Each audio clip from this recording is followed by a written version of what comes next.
Hello dear student right. तो अभी SP का जो नेक्स्ट टॉपिक पढ़ रहे हैं हम लोग, ट्रांसफ़र ऑफ शेयर और ट्रांसमिशन ऑफ शेयर।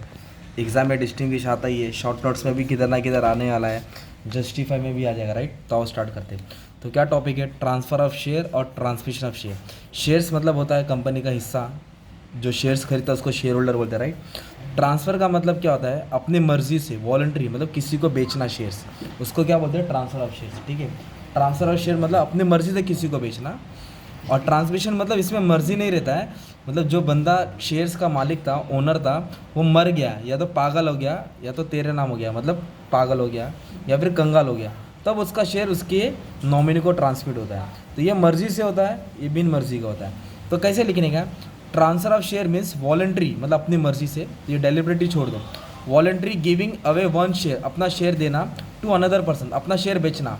और क्या कैसे बेचेंगे? कॉन्ट्रैक्ट बना के, मतलब आप बायर हो, आपने अपना शेयर्स बेच दिया, आपके पास जो शेयर्स है उसकी कीमत 1 लाख है, तो अपने जो सेलर से उसको 1,20,000 में बेच दिया, तो उसको बोलते हैं ट्रांसफर ऑफ शेयर, अपनी मर्जी का बेचना पैसे के लिए राइट। बट ट्रांसमिशन ऐसा नहीं होता, शेयर्स को बेचते नहीं है। जो मतलब ए पर्सन मालिक था शेयर का, अब वो मर गया, तो ए का बेटा कौन है? बी।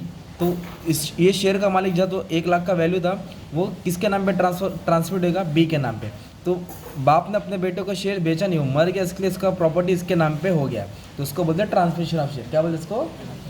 तो ट्रांसमिशन ऑफ शेयर मतलब क्या है? Transfer of ownership of member share two is legal representative. Share किसको ट्रांसफर करना? लीगल रिप्रेजेंटेटिव, मतलब जो वसीयत में, जो कॉन्ट्रैक्ट में नाम दिया नॉमिनी का, मरने के बाद इसको दे देना, मेरे होने के बाद, तो उसको ट्रांसमिट कर दे right. Due to operation of law, तो transmission of share is due to operation of law. किसके थ्रू होता है? Operation of law. और ये वॉलंटरी है, मन आया तो बेचा, नहीं आया तो नहीं बेचा। It take place on death, मर गया तो। इंसॉल्वेंसी मतलब कंगाल, इंसेनिटी मतलब पागल, तेरे नाम। सलमान खान का पिक्चर देखा ना, तेरा नाम हो जाता है, तब बंदा का शेयर क्या होगा? ट्रांसमिट होगा। ठीक है। वैन, कब कब ट्रांसमिट किया जाता है? ट्रांसफर और ट्रांसमिशन कब होता है? तो transfer of share is done with when member want to sell the share. जब बंदे को शेयर बेचना है या किसी को दान करना है, तब वो ट्रांसफर होगा, तो उसकी मर्जी के हिसाब से होता है। और ये कब होता है? जब बंदा मर जाएगा, पागल हो जाएगा, इंसेनिटी मतलब इंसॉल्वेंट मतलब कंगाल हो जाएगा, इंसेंट मतलब पागल हो जाएगा, तब उसका शेयर क्या होगा? ट्रांसमिट होगा। किसको किसको ट्रांसमिट होगा? उसके लीगल एयर को, लीगल रिप्रेजेंटेटिव को, जो नॉमिनी रहेगा ना। तो ये वेंडन हो गया राइट। कब? नेक्स्ट पॉइंट क्या? नेचर ऑफ एक्शन, कैसा है ये एक्शन? तो transfer of share is voluntary action. क्या दिया है? मतलब अपने मर्जी से होता है। और इट इज़ इनवॉलंटरी, इनवॉलंटरी मतलब compulsory. It is due to operation of law, अगर बंदा मर गया है तो उसका शेयर ट्रांसमिट होगा। तो ये इनवॉलंटरी, वॉलंटरी मतलब अपनी मर्जी, मन है तो बेचा, इधर तो ट्रांसमिट करना ही पड़ेगा ना यार। पार्टीज इन्वॉल्व, तो ट्रांसफर ऑफ शेयर में 2 पार्टी इन्वॉल्व है। कितने पार्टी से? 2। एक है ट्रांसफरर और एक है ट्रांसफरी। ट्रांसफर जो शेयर बेचता है, ट्रांसफरी जो शेयर खरीदता है, जिसका नाम पे शेयर आता है राइट। तो देर आर 2 पार्टीज इन्वॉल्व। और ट्रांसमिशन ऑफ शेयर में एक ही पार्टी इन्वॉल्व है, देर इज सिंगल पार्टी, और वो पार्टी का नाम है लीगल रिप्रेजेंटेटिव। कौन है? जो मर गया है उसका हिसाब किताब देखेगा, वसीयत बनाएगा, तो उसको बोलते हैं लीगल रिप्रेजेंटेटिव। डेथ होने के बाद आता है राइट। इधर 2 पार्टी से, इधर 1 पार्टी से। इंस्ट्रूमेंट मतलब ट्रांसफर ऑफ शेयर्स को, जब भी शेयर ट्रांसफर करेंगे तो उसके लिए इंस्ट्रूमेंट लगेगा ना, शेयर सर्टिफिकेट। क्या लगेगा?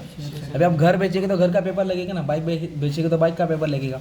वैसे शेयर ट्रांसफर करने में इंस्ट्रूमेंट लगता है। क्या लगता है? इंस्ट्रूमेंट। और जो कॉन्ट्रैक्ट बनेगा ट्रांसफर और ट्रांसफरिंग में, वो सब लगेगा।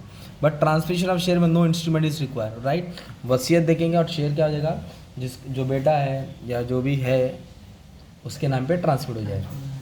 इनिशिएटेड, कौन शुरुआत करता है? तो transferor initiate the transferor process. तो ट्रांसफर और शेयर में 2 पार्टीज, मैंने बोला ना ट्रांसफर और ट्रांसफरी। तो ट्रांसफर शेयर को कौन इनिशिएट करता है? ट्रांसफरर। कौन करता है? क्योंकि इसको मन है बेचने का, तो इधर से शुरुआत होगा।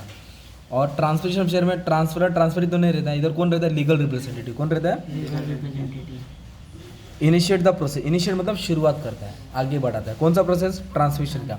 और ट्रांसफर का प्रोसेस कौन आगे बढ़ाता है? ट्रांसफरर। कंसिडरेशन मतलब समथिंग इन रिटर्न।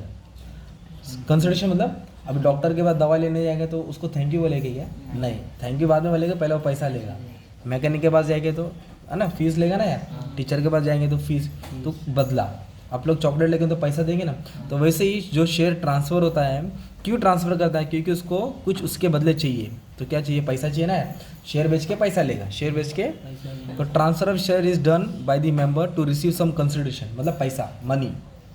और नो कंसिडरेशन इज, अभी वो मर गया ना यार, तो इसको थोड़ी पैसा मिलेगा, इधर नाम चेंज हो रहा है, क्या हो रहा है, तो नो कंसिडरेशन इज इन्वॉल्व, इधर कोई पैसा इन्वॉल्व नहीं है, सिंपल, इधर कोई शेयर का पेमेंट करते हैं नहीं है, इधर बेचेगा तो पैसा देना पड़ेगा, ट्रांसफर को पैसा मिलेगा, ट्रांसफर को पेमेंट करना पड़ेगा, तो इधर क्या हो रहा है, नाम ट्रांसफर हो रहा है ना, तो no consideration is involve, consideration मतलब payment, something in return, liability, कर्जा, the liability of transfer ends, एक बार शेयर ट्रांसफर हो गया तो इसका लायबिलिटी खत्म हो जाएगा, after the share are transfer, तो इसकी लायबिलिटी क्या हो जाएगी, खत्म।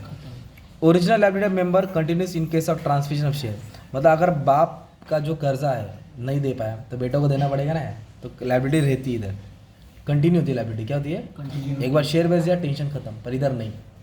स्टैम्प ड्यूटी, शेयर जब भी बेचेंगे ट्रांसफर करेंगे तो स्टैम्प ड्यूटी लगता है, तो ट्रांसफर ऑफ शेयर में स्टैम्प ड्यूटी देना पड़ता है मार्केट वैल्यू के हिसाब से, क्या किसके हिसाब से, मार्केट वैल्यू। बट इधर नाम चेंज हो रहा है ना यार, ये प्रॉपर्टी इसके नाम से उसके नाम पे जा रहा है, इधर स्टैम्प ड्यूटी लगता नहीं है, तो ये डिस्टिंग्विश पढ़ने का था, कौन सा डिस्टिंग्विश है, ट्रांसफर ऑफ शेयर और ट्रांसमिशन ऑफ शेयर, ठीक है। और भी आंसर मिल जाएगा प्लेलिस्ट में, चेक कर लेना, ठीक है, थैंक यू।